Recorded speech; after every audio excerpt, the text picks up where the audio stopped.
महाराष्ट्र में उद्धव ठाकरे जी के नेतृत्व में सरकार चल रही है और सरकार चलती रहेगी। महाराष्ट्र में उद्धव सरकार और बीजेपी के बीच आए दिन बयानबाजी होती रहती है। कभी बीजेपी शिवसेना पर आरोप लगाती है तो शिवसेना बीजेपी पर।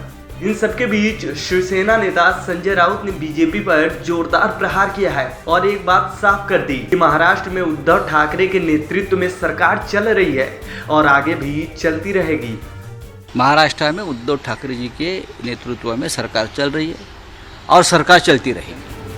वहीं शिवसेना नेता संजय राउत ने बीजेपी पर एक जाति और एक धर्म के लिए राजनीति करने का भी आरोप लगाया।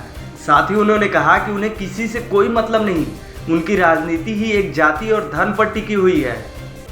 भारतीय जनता पार्टी की विचारधारा इस प्रकार की है, राष्ट्र की बात करते हैं, लेकिन राष्ट्रीय एकता की अगर कोई बात करता है तो वो उनको समझ में नहीं आती। एक जात और एक धर्म का राजनीति करने वाले लोग हैं ये, लेकिन ठीक है, ये उनकी सोच है, उनकी सोच, उनकी राजनीति। इसके साथ ही उन्होंने महाराष्ट्र में बीजेपी के राज्यसभा उम्मीदवारों को लेकर बीजेपी पर तंज कसा और कहा कि बीजेपी बाहरी लोगों को अपना उम्मीदवार बना रही है, लेकिन वास्तविक में जो लोग बीजेपी की विचारधारा से प्रभावित हैं, उन्हें खाली हाथ बैठना पड़ा है। वो उम्मीदवार भाजपा के नहीं है, भाजपा ने उम्मीदवार खड़े किए, लेकिन भाजपा की विचारधारा वाले लोग, दोनों लोग महाराष्ट्र में उम्मीदवार नहीं है।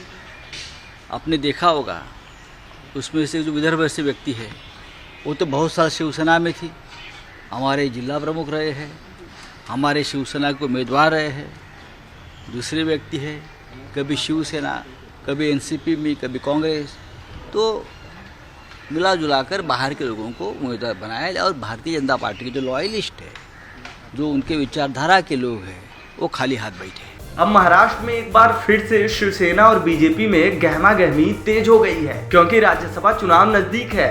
वर्तमान में देश में चल रहे मुद्दों को लेकर भी संजय राउत ने बीजेपी पर एक जाति और धर्म की राजनीति करने का आरोप लगाया। ऐसे में अब बीजेपी की ओर से इस पर क्या प्रतिक्रिया आएगी, ये देखने वाली बात होगी। इस खबर में फिलहाल इतना ही। अपडेट्स के लिए बने रहिए वन इंडिया हिंदी के साथ।